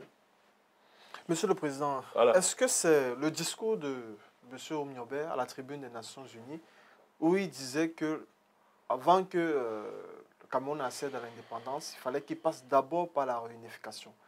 Mais nous avons vu que l'ONU n'a pas fait cas de cela. La France et l'Angleterre ont continué cette logique coloniale que vous dénoncez et cela a abouti à la création de l'État du Cameroun par décret de Gaulle. Qu'est-ce que vous en pensez? La nécessité de faire précéder l'indépendance par la réunification est la conséquence directe de la... C'est un des faits directs du statut du Cameroun. C'est-à-dire que depuis l'Allemagne, on est libre. Vous voulez qu'on vous rappelle l'épisode de la France est libre au Cameroun? Pourquoi vous savez pourquoi le Cameroun n'est pas devenu la capitale de la France libre? C'était pour cette raison-ci. De Gaulle savait. On l'a constaté. Non. Fais attention. C'est un territoire libre. Et ce n'est pas pour rien que la France libère nous au Cameroun. Il n'y a aucun hasard. Ces choses-là sont calculées. C'est parce que De Gaulle était conscient de ce quiproquo qu'il a fui pour aller faire des Brazzaville, la capitale. Parce qu'il savait que, ok, la France est libre et nous au Cameroun, c'est un fait, c'est clair et net, mais ce territoire, c'est un statut très compliqué.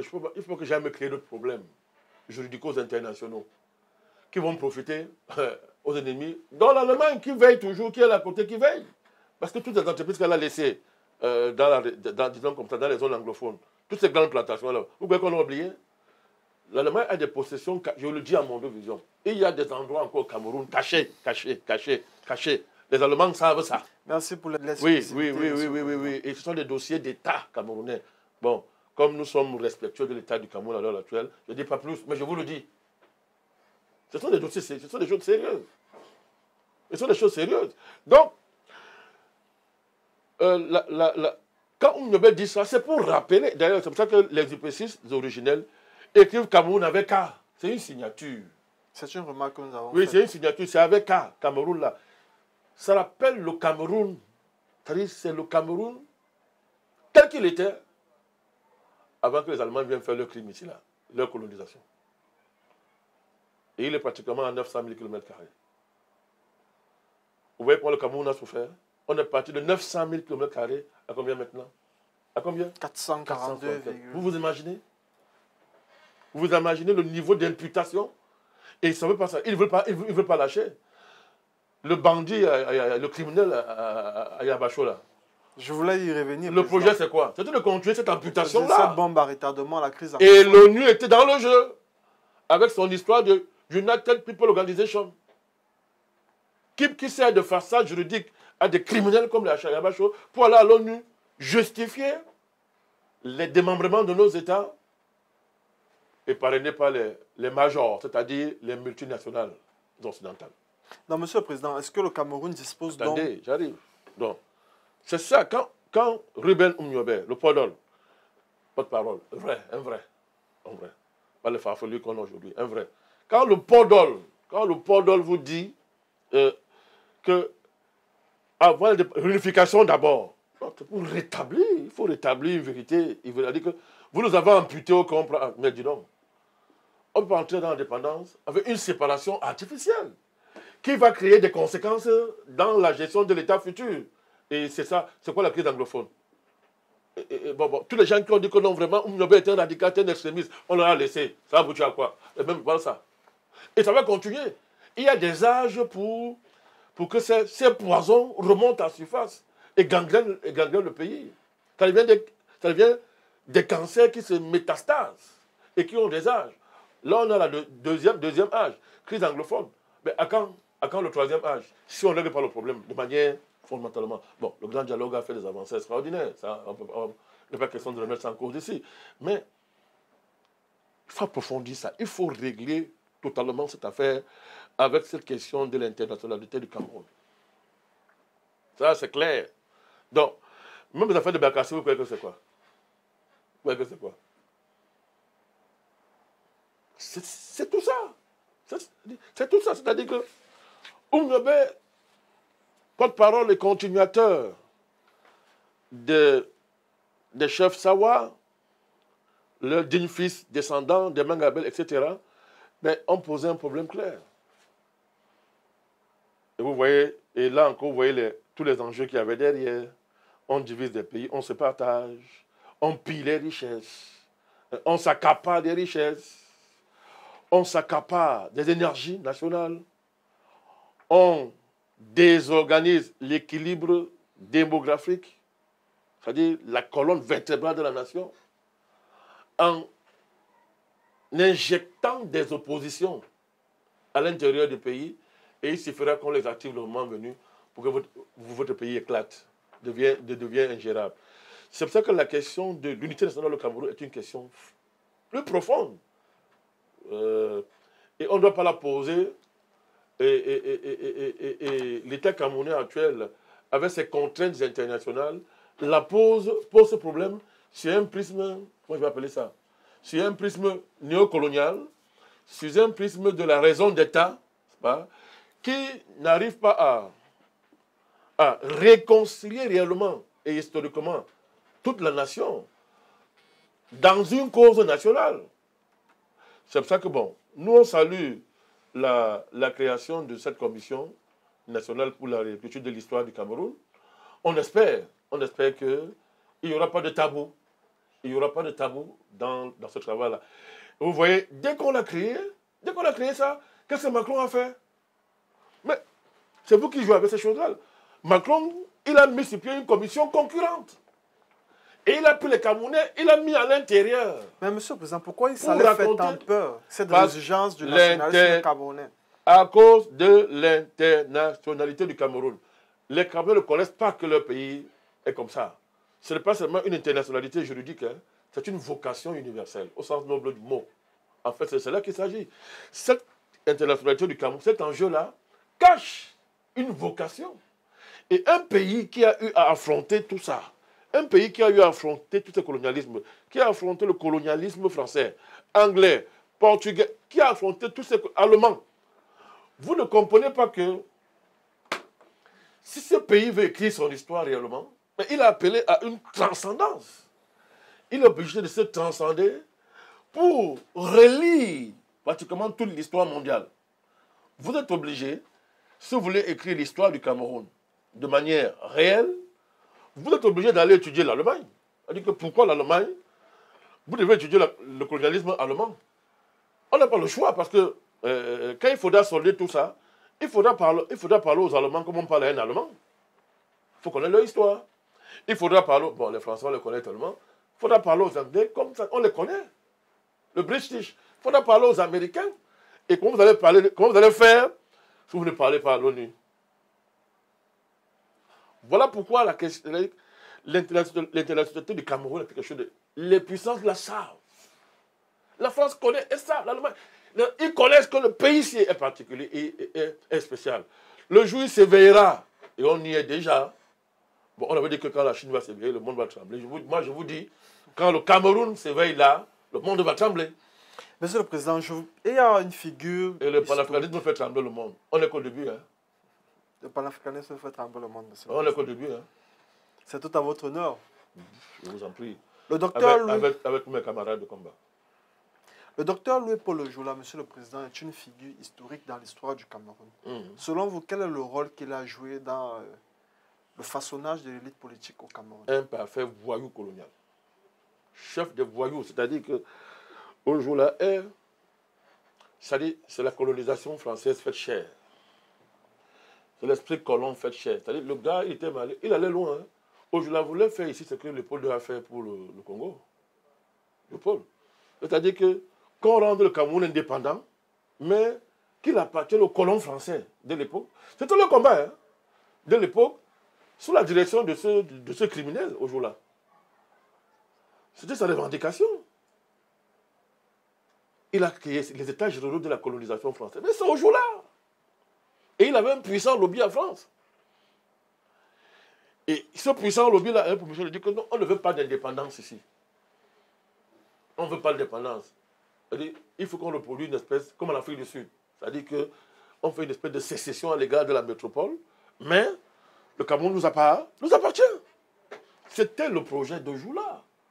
Et ce projet-là, il a fait partager ça en créant une classe d'endocolons. Et là, vous êtes à la naissance de l'endocolonat camerounais. Ojoula est le père sévère, est la figure totémique de l'endocolonat camerounais, historiquement parlant. Il va fédérer autour de lui les Aïdjo, les André-Marie Bida. C'est-à-dire que j'ai le nom ici. Allez-y, président. Il faut que, permettez que je relise ces noms-là, parce que ça va faire plaisir de rappeler. C'est une émission qui est en même temps très ces noms-là, j'avais, dans mon discours, j'avais parlé de ces différents noms-là, qu'on ne peut pas faire la portée au Cameroun.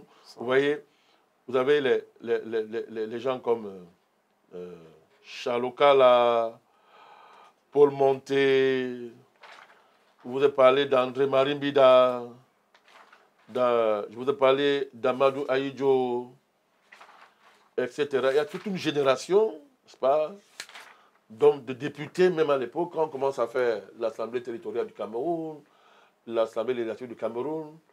Mais c'est au jour-là, au cœur de ce qu'on appelle la sélection des élites. Et je vois la question qui tourne dans votre tête. Il les sélectionne comment à l'époque? Mais on croise dans sa pédagogie sélective, dans son rôle de sélectionneur historique du personnel endocolonial qui va présider du Cameroun indépendant, tel qu'aujourd'hui l'envisage. Vous y croisez, il va croiser les méthodes ésotériques, sectaires, il va croiser les méthodes religieuses,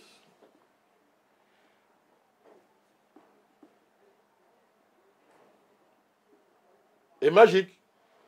La magie qui crée des endocolons, la magie. C'est-à-dire des pratiques extrêmement ténébreuses.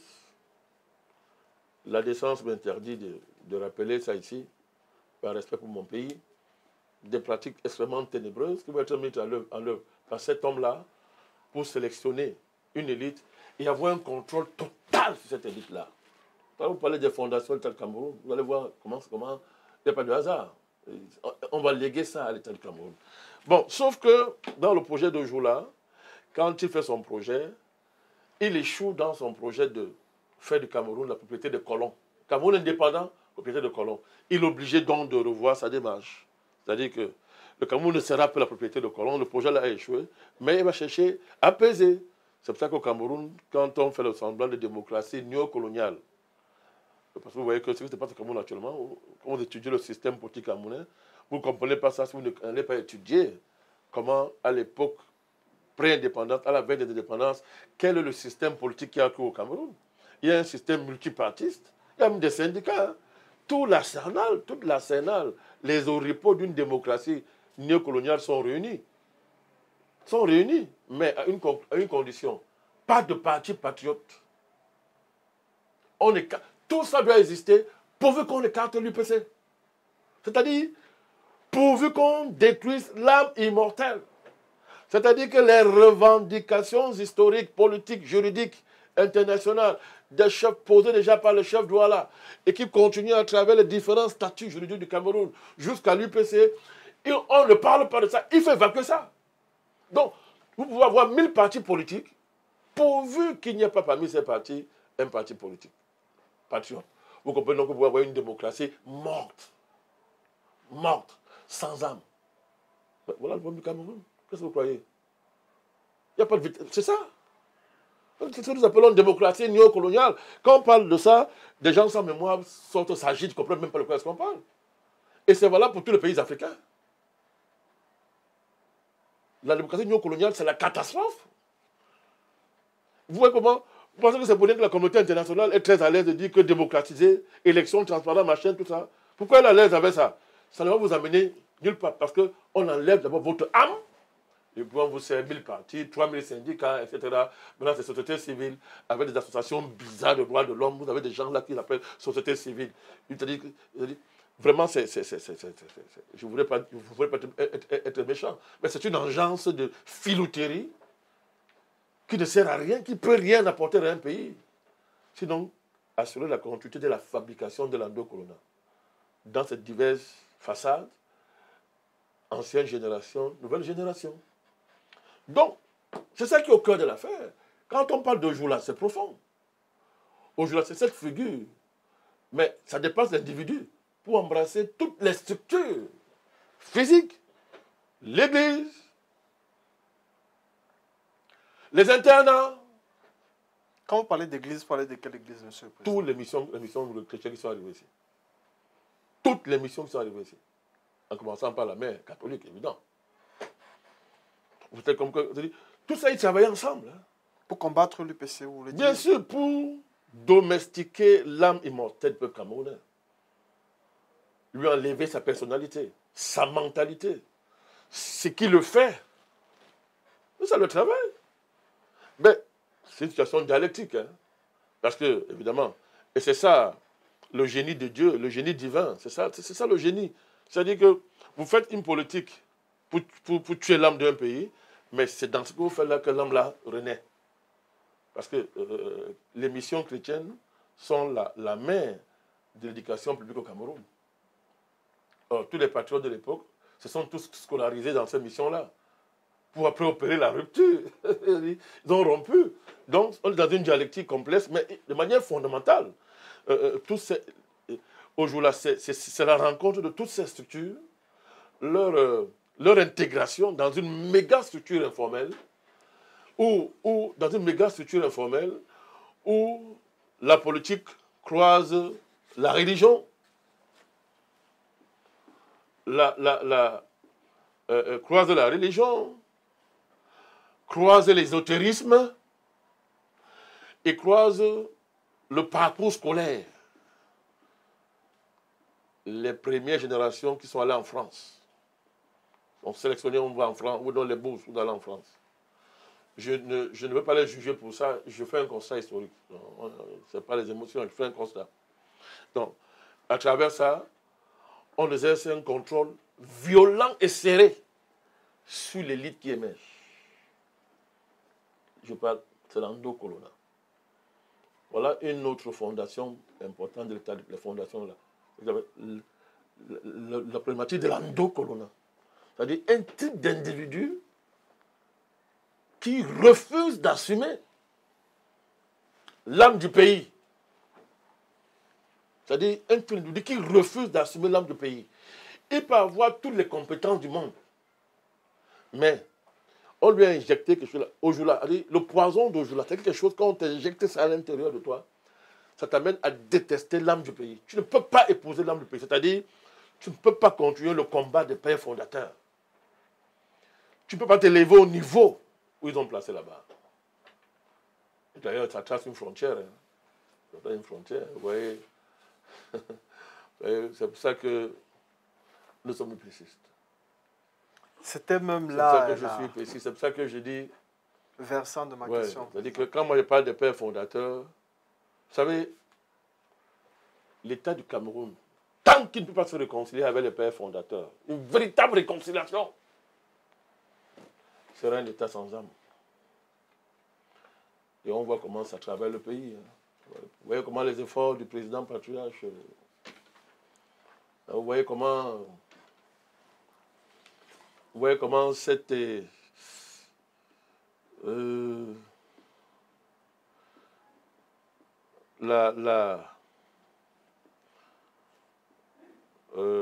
vous voyez comment, tant que ce débat n'est pas, tant que le contentieux n'est pas réglé, c'est comme si on tournait en rond.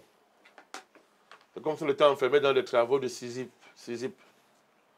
Tu cours, tu reviens au point de départ. Tu cours, tu reviens au point de départ.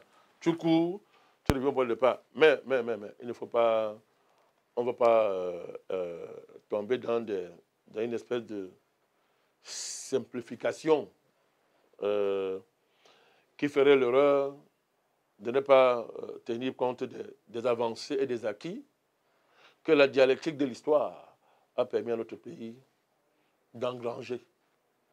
Mais vous savez, tout à l'heure on y reviendra, c'est tout l'enjeu du tournant qu'on négocie. Vous voyez, les mêmes choses reviennent.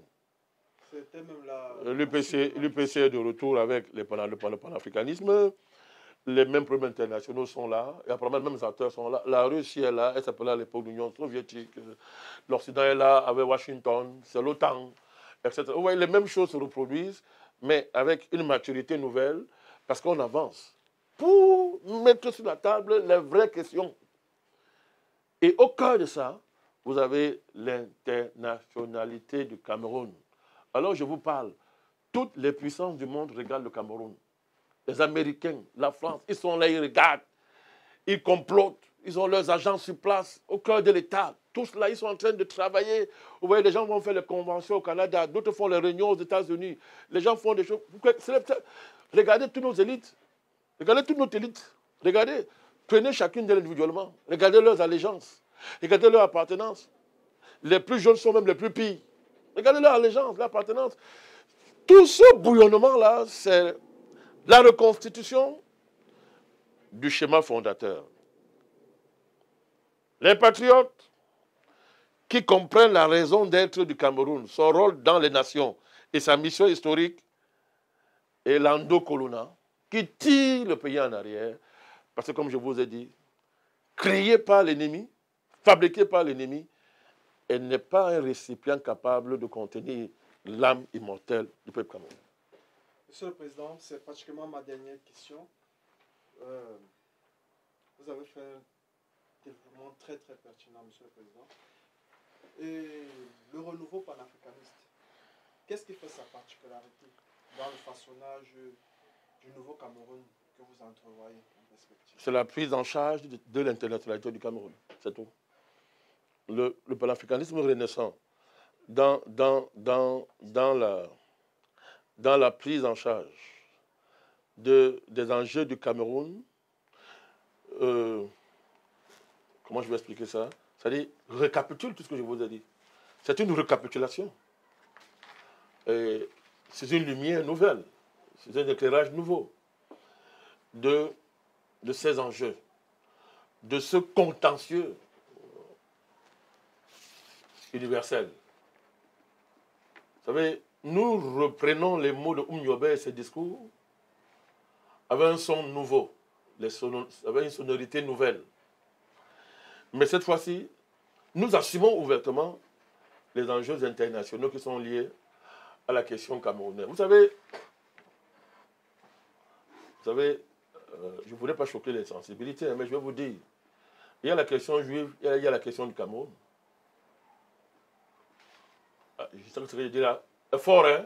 Mais je vous dis, il y a la question juive, il y a la question du Cameroun. Nous allons finir par la géospiritualité. Il y a la question du Cameroun, parce que je vous ai expliqué tous ces enjeux tout à l'heure. L'enjeu de l'internationalité du Cameroun, là, je vous ai situé ça. Le panafricanisme reprend ça.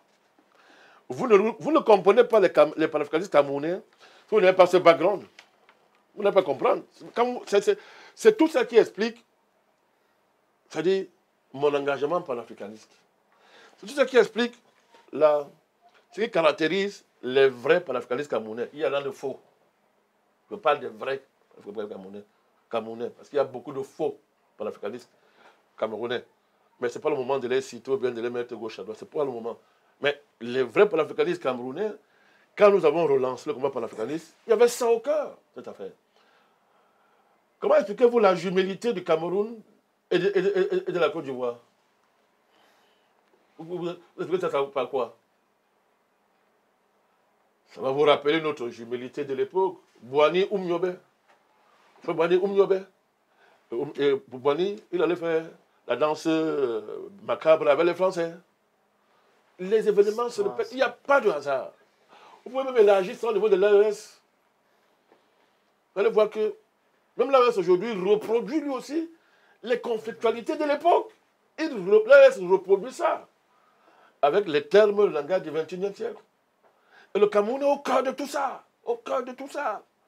La révolution camerounaise sur l'UPC originelle a retenti dans toutes les oreilles du monde entier. Ça a retenti. La guerre d'indépendance que la France impose au Cameroun, fait contre le peuple camerounais, mais pourquoi? C'est l'enjeu qui est derrière. C'est pour ça que la France fait la guerre au peuple camerounais, décime les patriotes, détruit des centaines, rase des villages, verse le sang partout, et installe au pouvoir, crée un État, vous parlez tout à l'heure de Gaulle, 58, crée un État qui est sa création, son invention historique, qui n'est pas l'enfant du Cameroun et de l'histoire du Cameroun. De Gaulle crée un État en 1958 pour tuer le Cameroun, pour massacrer, pour s'opposer à la mission historique du peuple camerounais et du Cameroun. Et vous voyez les évolutions de cet État-là jusqu'à aujourd'hui, ces transformations, etc.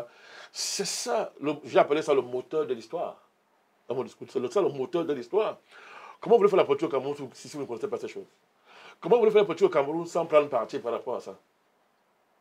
Donc, vous voyez, au Cameroun, on a l'appel à s'asseoir dans certaines réunions politiques. C'est parce qu'on n'a pas le temps à perdre. Les gens veulent faire la politique au Cameroun, ils ne veulent pas qu'on soulève ce dossier, y compris les plus jeunes leaders en passant. Et ils se donnent le statut d'homme politique, ils prennent des grands airs.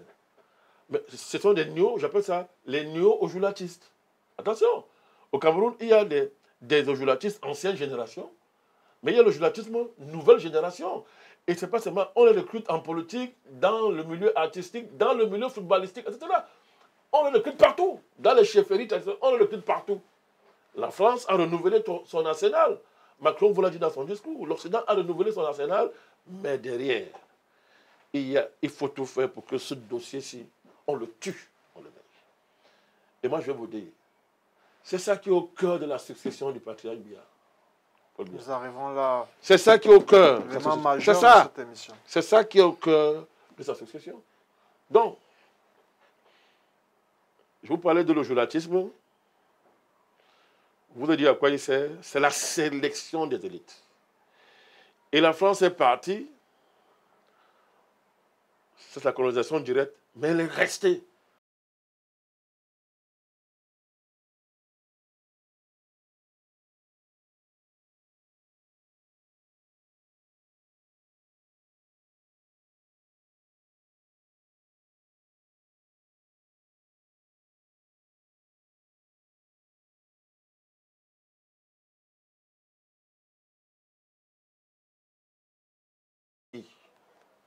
Mais Oumouba Begadi, c'est une âme immortelle. L'UPC plie, mais ne rompt pas.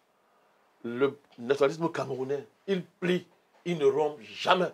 Et à l'heure actuelle, il est en train d'aller vers, c'est-à-dire son stade le plus élevé. Parce que cette fois-ci, il a mûri de toute cette longue expérience.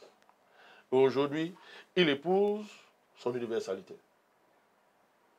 Il épouse son universalité et il assume. C'est le combat, c'est notre discours.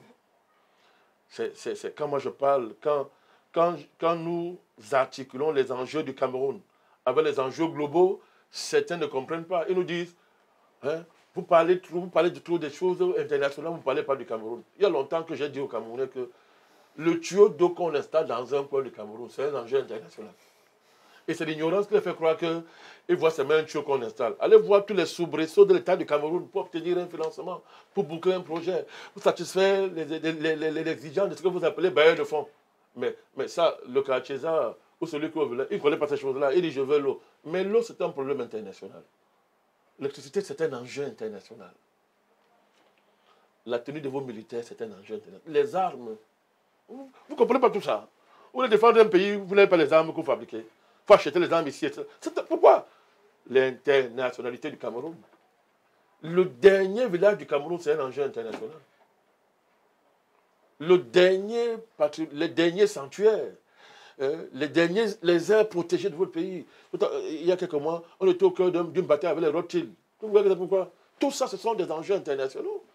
Mais les gens ne veulent pas voir. Hein? Il y a des gens qui ont une conception villageoise de la politique. Mais la nuit, vous les voyez, qu'est-ce qu'ils vont faire dans les ambassades étrangères? Pourquoi ils vont là-bas? Parce qu'ils disent qu'on s'occupe du Cameroun. Qu'est-ce qu'ils vont faire dans les ambassades étrangères la nuit? Donc, le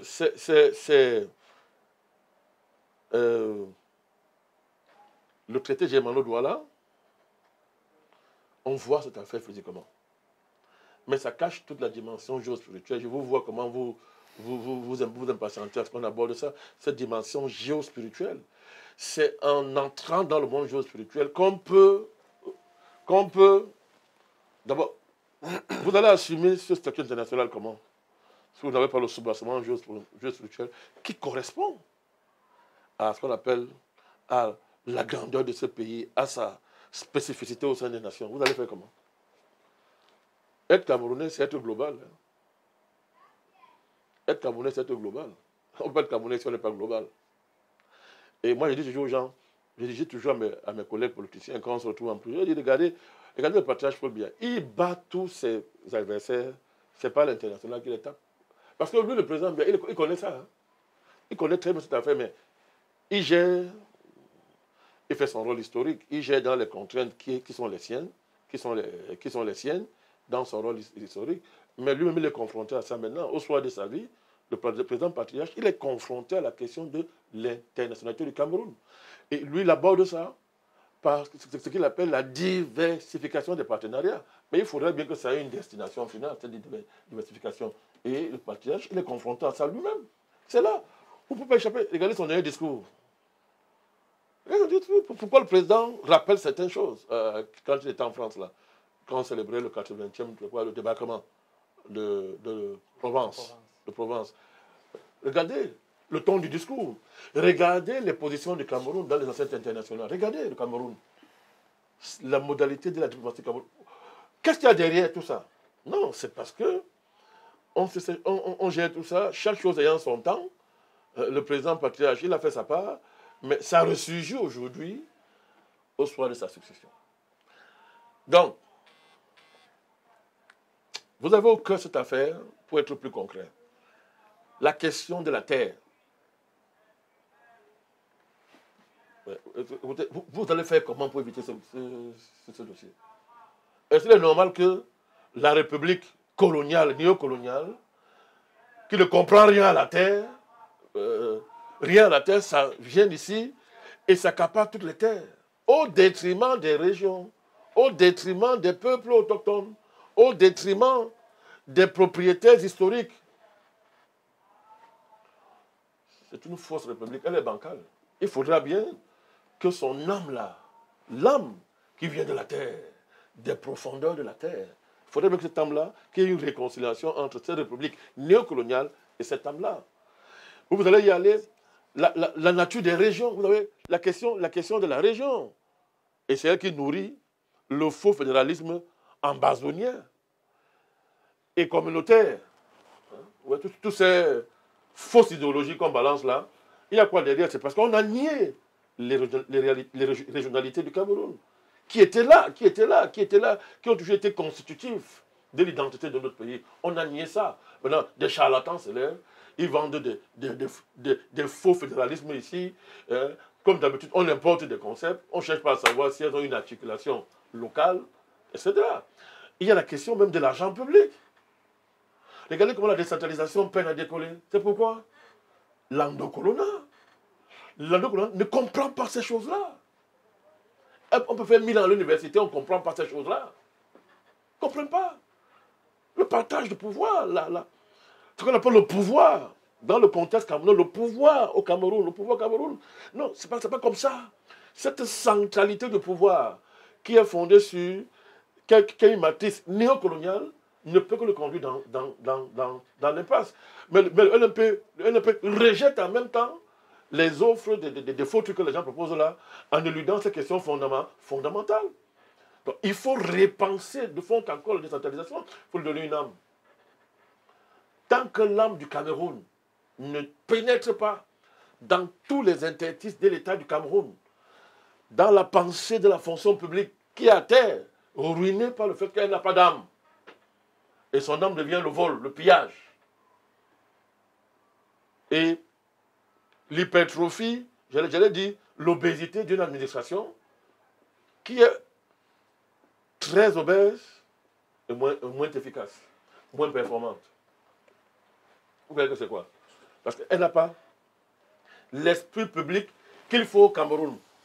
L'esprit public, ce n'est pas d'aller importer une idéologie de la fonction publique de Paris, par décret de Gaulle. Ce n'est pas à de Gaulle de créer une fonction publique camerounaise. Il n'en a ni la qualité, ni la légitimité, il n'en a pas. C'est un Français, comme son nom le dit, et c'est un assassin des patriotes camerounais. Il ne peut pas nous insuffler cette dynamique-là.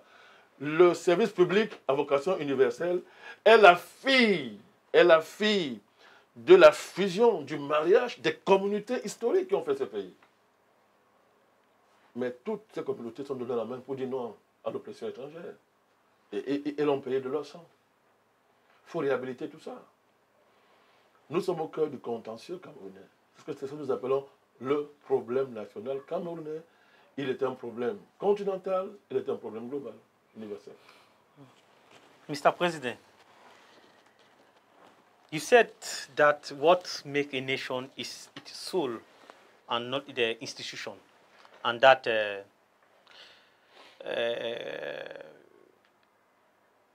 each nation has its own soul, and of Cameroon was that of the immortal soul of the UPC. Mr. President, in I think if I have the memory of history, in 1916, Chief Douala Magabe was hung by the German troops, and he said they will never have Cameroon. And Nyobe was also killed by the French armies. And we know in 1971, Ernest Wandi was also killed under the impulsion of the French. When Chief Douala Mangabe said that Germany will never have Cameroon, and it happened because the German forces were defeated in the First World War in 1916 in Cameroon. And today we are seeing that there's still a residue of influence of French policy in Cameroon up to now, and we are waiting for the curse because Ernest Wandi said history will judge. So I would like to know, Mr. President, is there a curse concerning French in the situation of Cameroon? Of what we are seeing we are seeing the depreciation of the geopolitical policy of France today in Africa. Can we say that it is a curse concerning what they did in Cameroon? Yes, I will respond to your questions, but I want to say something. Early at the birth of our nation, the soul of our nation was universal.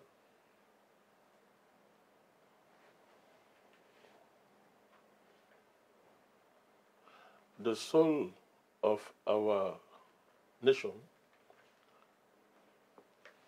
is immortal. And if he is immortal, he is universal. You understand what I'm saying? Yes. It's universal. Very good.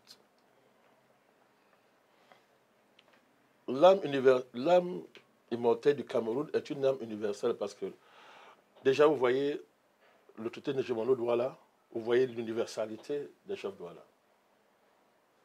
C'est un fait. Parce que l'idée d'une co-souveraineté, est-ce qu'il y a plus universel que ça?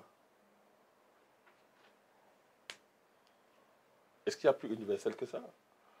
C'est très facile d'embrouiller les gens avec les histoires de l'universalité de la foi, les machins universels, qui n'ont aucune concrétisation une fois qu'ils rencontrent un peuple étranger. Mais voilà comment, voilà l'universalité qui est devant vous. Et les chefs de l'État l'ont manifesté au niveau le plus élevé en donnant toutes leurs mains aux Allemands. Mais ce n'est pas de la faute des Camerounais, des peuples savoie de la côte. Ces Allemands étaient des bandits. Et ça, c'est en partie l'âme de l'Occident. Le vol, la prédation, l'hégémonie et la destruction de l'autre pour lui prendre ce qui lui appartient. Donc, l'âme du Cameroun, elle est immortelle parce qu'elle est universelle. Une âme qui n'est pas universelle n'est pas immortelle. Elle est universelle parce qu'elle est immortelle parce qu'elle est universelle. Alors, vous voyez comment... alors, cette ouverture du peuple de la côte à l'universel déjà va continuer avec l'ouverture, la grande ouverture du nationalisme camerounais dans ses différentes articulations et les bases idéologiques et stratégiques qui vont le composer. Je parle du nationalisme camerounais. On peut appeler ça le nationalisme révolutionnaire. Il est nationaliste parce qu'il dit on ne vend pas le pays à l'étranger. On ne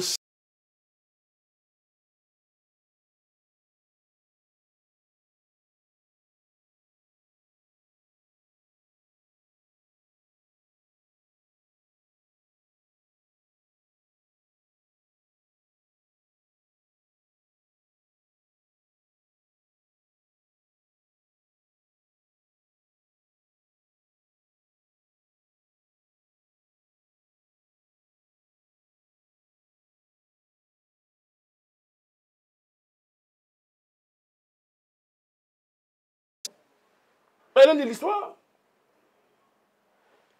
Il est internationaliste. C'est-à-dire qu'il reprend en son compte les combats de tous les peuples du monde entier qui s'inscrivent dans la dynamique du véritable progressisme.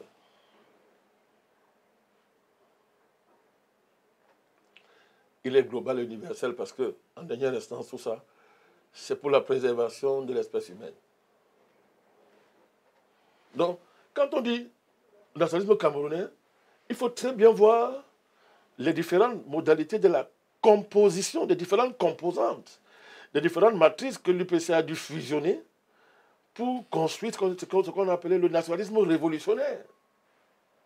C'est d'abord l'authenticité du terroir, la culture du terroir, les valeurs du terroir. C'est-à-dire que c'est profond ça. C'est-à-dire notre rapport à la terre, notre rapport à l'âge, notre rapport à la femme, notre rapport à Dieu, tout ça. Les valeurs fondamentales, l'authenticité là. Et l'ouverture. Très tôt, les chefs savants ont précédé le monde global. Ils avaient vu ça. Ils avaient vu ça. Qu'est-ce que vous appelez globalisation aujourd'hui, c'est quoi? Mais ils avaient déjà vu ça. Les Oumniobé ont vu ça depuis très longtemps. Vous ne pouvez pas être panafricaniste sans être global. Quand on dit qu'on aime panafricanisme, on connaît l'histoire du monde. C'est la moindre des choses. Donc, vous voyez, c'est ça. C'est-à-dire, c'est un véritable universalisme. Donc, oui, cette âme-là, donc, et je reviens à votre question, il fallait rappeler ça. Vous parlez de malédiction, about cause, malédiction. Mais yes, it's an cause. Very, very, very, very dangerous cause. The heritage of France State. L'État français porte une malédiction extraordinaire. C'est un fait.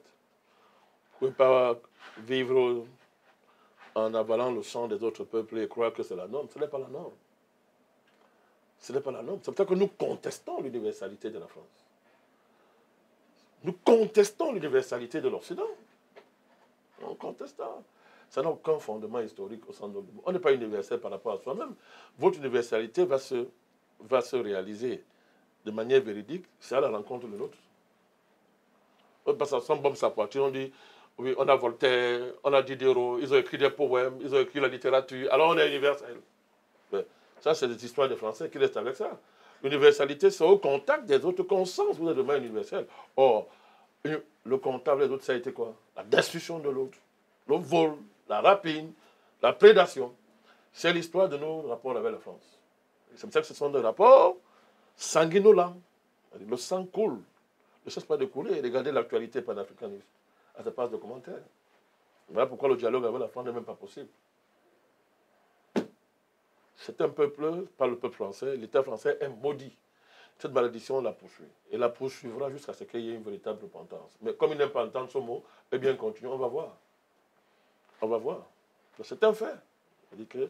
Et cette malédiction, elle a une résonance camerounaise à cause de ce qui s'est passé avec nos héros nationaux. La France les a tués. Toute la puissance de la France a été de détruire l'UPC, la guerre contre le Cameroun, contre l'État camerounais, c'était quoi? Destruction de l'UPC. La France ne tolère pas. La France est malade lorsqu'elle voit le Cameroun libre. La France et l'Occident, ils sont malades quand ils pensent que les peuples africains peuvent être libres. Dans leur idée, ils n'ont pas intégré et ne peuvent pas intégrer la liberté de l'Afrique et des Africains. Les Occidentaux ne conçoivent pas un monde où l'Afrique est libre. Parce qu'ils ne sont pas en capacité d'affronter une Afrique libre et de discuter avec une Afrique libre. Ils ne peuvent pas. Mais c'est la tragédie. C'est une tragédie historique. Mais bon, on est en train d'en sortir. On va en sortir. Parce que c'est ça la dimension géospirituelle du message du NMP. C'est que actuellement, c'est Dieu qui fait l'histoire. Et ça, l'Occident ne sait pas comment gérer ça. C'est Dieu qui fait l'histoire et l'Occident ne sait pas comment gérer ça, Monsieur le Président. Ça a été une émission très très riche, en passant par le traité Germano-Douala, les régimes internationaux successifs du Cameroun, le rôle des puissances coloniales, l'évolution du processus, en passant par la crise anglophone, l'internationalité du Cameroun qui s'est transformée en universalité, la géospiritualité. Et vous avez dit, vous êtes UPCiste et vous assumez le combat des pères fondateurs. Je ne dis pas, je suis. Je suis. Enfin, est-ce qu'on peut le nier ce qu'on est? Alors, moi, je suis un UPCiste. Ça se voit, non? Est-ce qu'on a... C'est ça. Je peux pas... Si je ne suis pas UPCiste, je ne suis rien. Alors pourquoi vous ne voulez pas... Le cœur de tout Camerounais devait vibrer au son au son lointain, qui nous vient de loin, de l'héritage que les pères fondateurs nous ont légué. Sacré héritage, merveilleux héritage, ça vaut la peine de donner sa vie pour cet héritage-là. Et c'est ça, être précise. Je suis précise. Voilà. Mesdames et messieurs, nous rappelons que l'émission portait sur les fondations de l'État du Cameroun et le rôle des patriotes camerounais. Monsieur Djengele. Thank you to everyone. Thank you to our thousands of followers in our numerical platform, Facebook and our YouTube channel. Thank you to the technical team. I will say like that, thank you to Reverend Pastor Abesolo. Thank you to Beck. I will also thank the general coordinator of New Popular Movement Activity, Mr. Sejou Jean-Jacques. Thank you to you, my co-moderator, Mr. Buyamuso Constant. It's always a pleasure, Mr. Buyamuso Constant, to receive the national president of the New Popular Movement. Thank you, with your humble mind, Mr. President. I will also say thank you to Mr. Ngese and to Madame Djengele that they participated also to the production of this beautiful and intellectual edition. It is always a pleasure, Mr. President, to receive you in the New Popular Movement platform in our YouTube channel. I appreciate the new format, bilingual format. It's our heritage. We are trying to manage it, to make that our people, our country, realize this necessary reconciliation with himself. That is why we are going to say to our followers, our faithful followers, that they should stay tuned for the next edition. Thank you very much.